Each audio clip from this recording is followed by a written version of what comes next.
നമസ്കാരം. ശബരിമലയിലെ ദ്വാരപാലകരുടെ സ്വർണ്ണപ്പാളി അറ്റകുറ്റപ്പണിക്കായി ചെന്നൈയിലേക്ക് കൊണ്ടുപോയതാണ് ഇപ്പോൾ ഉയരുന്ന പ്രധാനപ്പെട്ട ഒരു വിവാദ വിഷയം.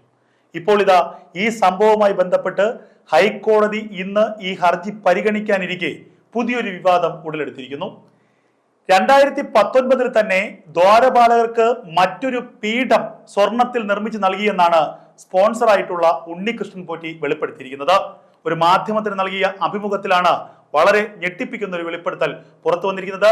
അങ്ങനെയെങ്കിൽ ആ പീഠം എവിടെ? ആ പീഠം ഇപ്പോൾ ശബരിമലയിൽ ഉണ്ടോ? ഇത് സംബന്ധിച്ച് ഒരു വ്യക്തത വന്നിട്ടില്ല.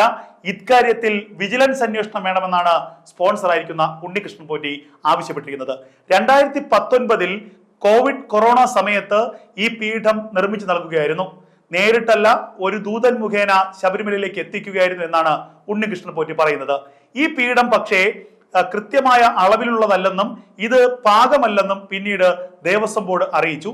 ഒരു നേർച്ച നൽകിയതായതുകൊണ്ട് തന്നെ പിന്നീട് ആ പീഠം തിരികെ വാങ്ങാൻ താൻ പോയിട്ടില്ല.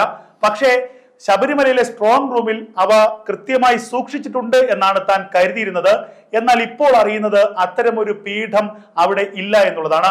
ഇക്കാര്യത്തിൽ വിജിലൻസ് അന്വേഷണം വേണമെന്ന് സ്പോൺസർ തന്നെ പറയുന്നു. അതേസമയം അന്നത്തെ ദേവസ്വം ബോർഡ് പ്രസിഡന്റായിരുന്ന പത്മകുമാർ പറയുന്നത് ഈ പീഠം എങ്ങും പോകാൻ സാധ്യതയില്ല, ഇത് സ്ട്രോങ് റൂമിൽ തന്നെ ഉണ്ടാകും. ഏതൊരു തരത്തിലുള്ള അന്വേഷണവും നടക്കട്ടെ, താൻ അക്കാര്യത്തിൽ യാതൊരു ആശങ്കപ്പെടുന്നുമില്ല. അന്വേഷണം നടക്കട്ടെ, വിജിലൻസ് അന്വേഷണം നടക്കട്ടെ. ഈ പീഠം എവിടെയെങ്കിലും പോയിട്ടുണ്ടെങ്കിൽ അത് കൊണ്ടുപോയതാര് എന്ന് അന്വേഷിച്ച് കണ്ടെത്തട്ടെ എന്ന് ദേവസ്വം ബോർഡ് പ്രതികരിക്കുന്നു. എന്തായാലും വിവാദങ്ങളിൽ നിന്ന് വിവാദങ്ങളിലേക്ക് പോവുകയാണ് ശബരിമല. കണ്ണ് ചിമ്മാതെ കൃത്യമായി ഹൈക്കോടതി നിരീക്ഷിച്ചിട്ട് പോലും ഇത്തരം ചില കാര്യങ്ങൾ ശബരിമലയിൽ നടക്കുന്നു. ശബരിമലയിൽ ഹൈക്കോടതിയുടെ അനുമതി ഇല്ലാതെയാണ്, ഹൈക്കോടതി ദേവസ്വം ബെഞ്ചിന്റെ അനുമതി ഇല്ലാതെയാണ് ദ്വാരപാലകരിലെ സ്വർണ്ണപ്പാളികൾ അറ്റകുറ്റപ്പണിക്ക് കൊണ്ടുപോയത് എന്നുള്ളത് നേരത്തെ പുറത്തു വന്ന വിവാദമാണ്. ഇക്കാര്യത്തിൽ Devaswom board president PS Prashanth കൃത്യമായി ചില മറുപടി ഹൈക്കോടതിക്ക് നൽകുകയും ചെയ്തു.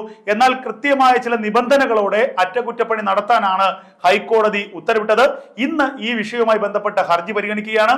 ഹൈക്കോടതിയുടെ ഭാഗത്ത് നിന്ന് അതിശക്തമായ ചില നിർദ്ദേശങ്ങൾ ദേവസ്വം ബോർഡിന് ഉണ്ടാകുമെന്ന് തന്നെ കരുതപ്പെടുന്നത്.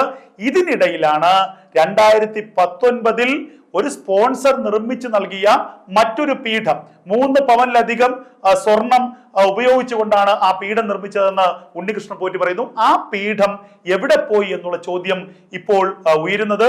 ആ പീഠം ശബരിമലയിലെ സ്ട്രോങ് റൂമിൽ ഇല്ല എന്നുള്ള വിവരങ്ങൾ പുറത്തു വരുന്നത്. അങ്ങനെയെങ്കിൽ ആരാണ് ഈ പീഠം കൈയിട്ട് വാരിയത്? ശബരിമലയിലെ ഈ സ്വർണ്ണപീഠം എങ്ങോട്ട് പോയി? മോഷണം നടന്നോ? ആരാണ് ഇത് കൊണ്ടുപോയത്? ഇത് സംബന്ധിച്ച അന്വേഷണങ്ങൾ ഇനി നടക്കും. വിവാദങ്ങൾ ഒഴിയാതെ വീണ്ടും ശബരിമല വാർത്തകളിൽ ഇടം പിടിക്കുന്നു എന്നുള്ളതാണ് ഏറ്റവും ശ്രദ്ധേയമായ കാര്യം.